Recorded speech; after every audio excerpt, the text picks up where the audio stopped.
Hey, this is Snana Miller, back again today at Miller's Meat Barbecue and Catering. And today we're talking turkey. So I want to show you how I prepare my turkey for Thanksgiving for my family and how I like to cook my turkeys.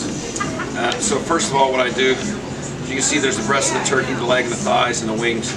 I personally like to take the leg and the thigh off first.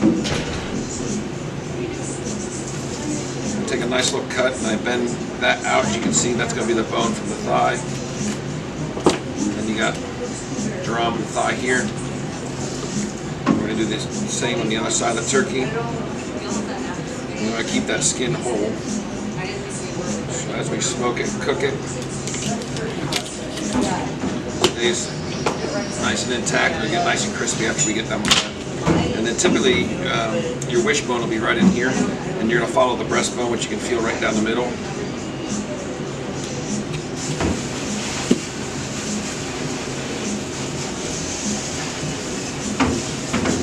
And just kind of peel that breast down.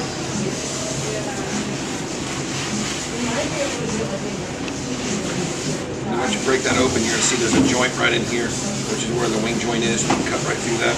If you get a little bit of piece of that extra skin or some of that dirty skin, I usually cut that off. There's an option for you. This is a kind of like a Frenched turkey breast, so you leave kind of the wing on there. We may take that little cut of the wingette off. Another option you can do, because this is going to be the boneless part of the breast, and this also leave the wings on there, is what you can do is we can take this part off, which is kind of the back. And we cut this carcass off.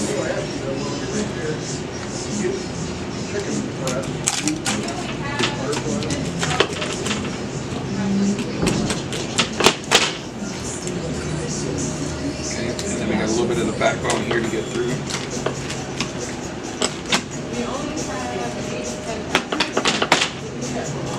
Okay.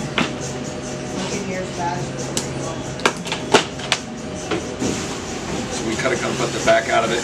Now, for some people that may or may not know, there's these little pieces right here, which are called the oysters, and you have those on turkeys and also on chicken. And they're little oyster-shaped pieces of meat that come off the right back side of the back. And those actually cook up really nice. They're actually one of the best parts of the turkey to eat. So this would be kind of a version that we would do that would be a bone-in version. So you have the bone-in breast like that. So you can actually kind of set them up, prop them up, and cook them that way, and like a lot of air circulation come through when you're cooking them. So it kind of cooks a little bit faster, but it is a little bit bone-in, so you got a little benefits of the bone-in, the flavor of the bone-in. So there's a couple different options. And if you really want to also, you can take these turkey thighs here and you can break out the drums. You can kind of see right here's the seam. And you cut right through that, nice and easy. So then you have a bone-in turkey thigh or the bone-in drum. Okay, so now we got our turkey broken down. As you can see, we got the breast broken down, thighs, drums, and we pulled a little bit of the oysters off the back. Those little packs that people see inside the oysters, either inside the cavity or kind of where the neck is, those are called the giblets. And usually that's kind of like the hearts, the livers, the giblet, and also sometimes the neck.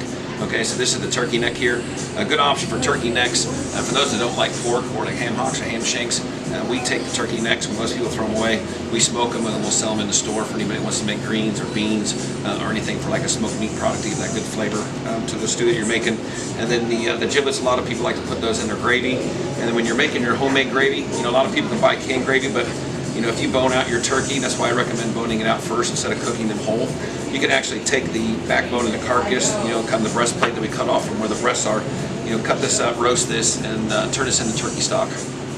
And then when you cook down the turkey stock, you can actually turn that into your gravy. So then you kind of start with your mirepoix, maybe some onions. With that stock, you know, you can put your giblets in there. And you cook that down, and some people like to puree that up and kind of make it a little thickened naturally that way.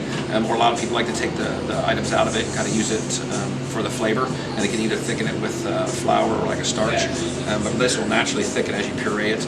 And if you really wanted to get like a real culinary terms of it, we would take that gravy and we pass it through probably like a China cap or a chinois, which is like a fine mesh strainer, and kind of make that really nice and smooth and super flavorful sauce. Then probably finish that with some aromat, some thyme, sage, maybe a little bit of rosemary, maybe some peppercorns or bay leaves, and that way you can actually utilize the whole turkey for your Thanksgiving meal, not just cutting up the meat off the bird, so you can actually use the whole carcass. Welcome back. I can't thank you guys enough for all the continued support you have of the videos.